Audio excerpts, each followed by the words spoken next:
मेरा नाम शीतल सहगल है और इस चैनल में ना मैं आपको कोशिश करूँगी 11th की जो बायोलॉजी के सारे एनसीईआरटी है, सारे चैप्टर्स का ओवरव्यू, एक अच्छा सा डिटेल्ड एक्सप्लेनेशन भी, बैक क्वेश्चंस भी और एक्स्ट्रा क्वेश्चंस भी करा दूँ।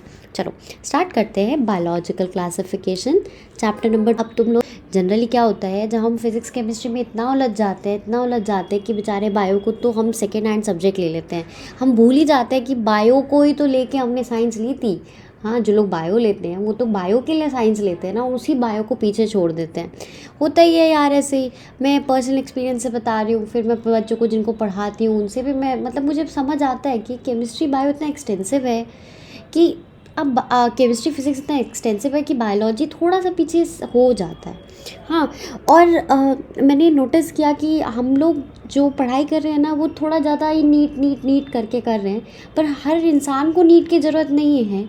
कुछ नॉर्मल एक 11th क्लास की बायो भी पढ़नी है, तो मैं इस वीडियो लेसन में 11th वाली बायो को ही टारगेट करने वाली हूँ। ठीक है, कहना स्टार्ट करते हैं। चलो, बायोलॉजिकल क्लासिफिकेशन में आप लोग एक बात समझना, 5 किंगडम क्लासिफिकेशन कर रहे हैं हम। 5 किंगडम क्लासिफिकेशन, ठीक है, 5 किंगडम क्लासिफिकेशन कर रहे हैं। अब 5 किंगडम में मतलब हमने जितने जीव जंतु थे पूरी दुनिया में, उनको मेजरली 5 किंगडम में बांट दिया। जो एक्सेप्टेड है ना, वो 5 किंगडम वाली ही है। वैसे हम पढ़ेंगे कि 5 किंगडम तक पहुँचे कैसे, पर दुनिया में जितने जीव जंतु है, छोटा सा बैक्टीरिया से लेके बड़े से वेल तक, सबको हमने इस 5 किंगडम में कहीं ना कहीं फिट कर दिया है। इससे क्या हुआ, हमें एक ब्रॉडली एक सारे ऑर्गेनिजम्स को पढ़ना आसान हुआ ना। चलो अब देखो यहाँ पे क्या लिखा है। लिनेस ने शुरुआत की थी, उन्होंने 2 किंगडम क्लासिफिकेशन दिया। और बचपन में हमें भी लगता था या तो कोई चीज़ प्लांट है या फिर कोई चीज़ एनिमल है ना। हमें ये थोड़ी पता था, कोई ज़्यादा आइडिया थोड़ी था, कोई एम्फीबियंस है, कोई रेप्टाइल में आता है, कोई पाइसस में आएगा, किसी की कैटेगरी कुछ और है, कोई मोनेरा भी है। मोनेरा तो जानते ही नहीं थे। हाँ, तो सबसे पहले लिनेस ने शुरुआत की थी। इन्होंने क्या किया, सारे जीव जंतु को बोला आइदर दे आर प्लांट्स और दे आर एनिमल्स, तो प्लांट और एनिमल की शुरुआत की। ठीक है, फिर उसके बाद पर यहाँ पे एक दिक्कत आ गई। यहाँ पे यूकैरियोट्स और प्रोकैरियोट्स के बीच में तो डिस्टिंग्विश करा ही नहीं हमने। यूकैरियोट प्रोकैरियोट समझते हो तुम, क्या हो, यूकैरियोट हो कि प्रोकैरियोट हो? कम ऑन, इसका आंसर तो सही देना बच्चों, बायो लेके बैठे हो तुम लोग। ऑब्वियसली यूकैरियोट हो, इतना नहीं सोचो, यूकैरियोट्स हो। हाँ, यूकैरियोट समझते हो। हम सुनो, एक लॉजिक बता रही हूँ, गांठ मान लो, हमेशा याद रखना, और किसी को कभी पढ़ाओगे, किसी को कभी बात करोगे इस बारे में, उसको भी बता देना। ठीक है, ये बच्चे बहुत कंफ्यूज रहते हैं और इसमें कंफ्यूज होने वाली बात नहीं है कुछ भी। सिर्फ और सिर्फ बैक्टीरिया, इन भाई साहब की फैमिली को छोड़ के बाकी जितने भी लिविंग ऑर्गेनिज्म है सब यूकैरियोट्स होते हैं। सब क्या होते हैं? यूकैरियोट्स होते हैं। सिर्फ मोनेरा किंगडम ही ऐसा किंगडम होता है। मोनेरा किंगडम माने हमारा बैक्टीरिया का किंगडम। किसका किंगडम? बैक्टीरिया का किंगडम, जो कि प्रोकैरियोटिक होता है। प्रोकैरियोटिक, पी से पुराना, पी से प्रोकैरियोटिक, तो ये सबसे ज़्यादा पुराने ऑर्गेनिज्म में माने जाते हैं। और मोनेरा ही इकलौता है जो प्रोकैरियोटिक है। यूकैरियोटिक, बाकी सारे किंगडम यूकैरियोटिक है। समझे? 5 किंगडम है, मोनेरा इकलौता कैसा है?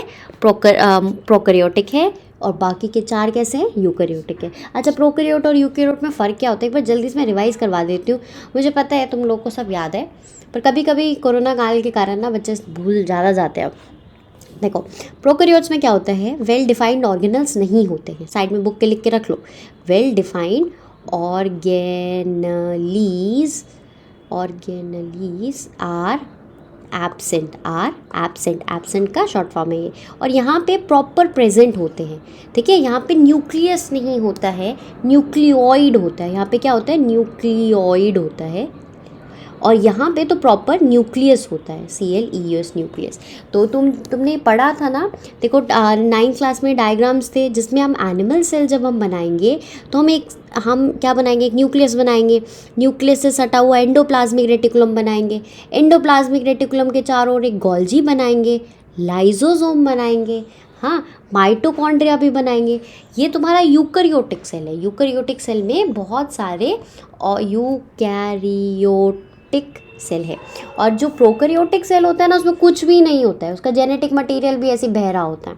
ठीक है, न्यूक्लियस भी नहीं होता है, कुछ भी नहीं होता है। तो प्रोकैरियोटिक सेल काफ़ी पुराना है और बोल सकते हो कि इसके पास बाकी सारा सामान है भी नहीं। प्रोकैरियोट्स और यूकैरियोट्स में फ़र्क समझ गए? आता था तो वेरी गुड, नहीं आता तो अब तुम्हें समझ आ गया है। ठीक है, प्रोकैरियोट और यूकैरियोट तो आना ही चाहिए, कुछ भी पढ़ो ये बायो में, ये तो बेसिक चीज़ है। आई होप अब तुम लोग को आता है ये चीज़। अच्छा सुनो, मेरे पर्सनल इंस्टाग्राम हैंडल से कनेक्ट हो सकते हो, मैं लिंक डाल दूँगी, प्लस सब्सक्राइब कर देना। हाँ देखो, फिर उसके बाद हम आते हैं, हमने देख लिया तो हम ये जो लिनेस थे इन्होंने टू किंगडम क्लासिफिकेशन तो दी, पर दिक्कत थी कि इन्होंने यूकैरियोट और प्रोकैरियोट के बीच में तो डिस्टिंग्विश करा ही नहीं। यूनिसेलुलर माने जिनकी बॉडी में एक ही सेल हो, मल्टी सेलुलर जिनकी बॉडी में बहुत सारे सेल हो, और photosynthetic and non photosynthetic organism, इनके बीच में भी डिस्टिंग्विश नहीं कर पाए। और ये इजीली अंडरस्टैंडेबल तो था, पर इसने बहुत सारी कैटेगरीज को मिस कर दिया, तो इस कारण से टू किंगडम क्लासिफिकेशन इतना वेल एक्सेप्टेड नहीं था। तो तुम्हें याद क्या करना है, बस लिनेस को याद रखना, टू किंगडम क्लासिफिकेशन दिया था ये याद रखना। कभी कभार गलती से क्वेश्चन आ जाता है इसके क्यों एक्सेप्ट नहीं हुआ, वैसे तो इतना इंपॉर्टेंट नहीं है। Classification of 5 kingdoms. अब 5 kingdom R.H. Whittaker is very important for us. ये आदमी, ये साइंटिस्ट बहुत इंपॉर्टेंट है। R.H. विटेकर जो थे उन्होंने हमें 5 किंगडम क्लासिफिकेशन में बंटवा दिया, और ये काफ़ी ज़्यादा एक्सेप्टेड है, इवन हम इसी के बेसिस पे स्टडी करते हैं।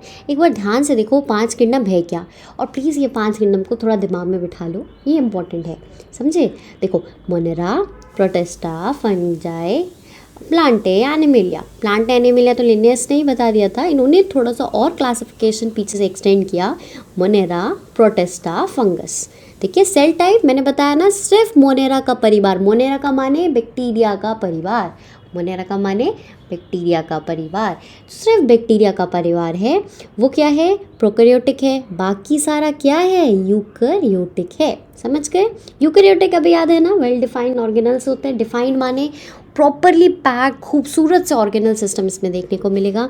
सेल वॉल की बात करें तो ये नॉन सेल्यूलोजिक सेल वॉल होती है, इसमें प्रेजेंट होती है। नॉन सेल्यूलोजिक मतलब सेल्यूलोज के अलावा किसी और चीज़ से बनी है। सेल वॉल किस में होती है, प्लांट में होती है कि एनिमल में होती है?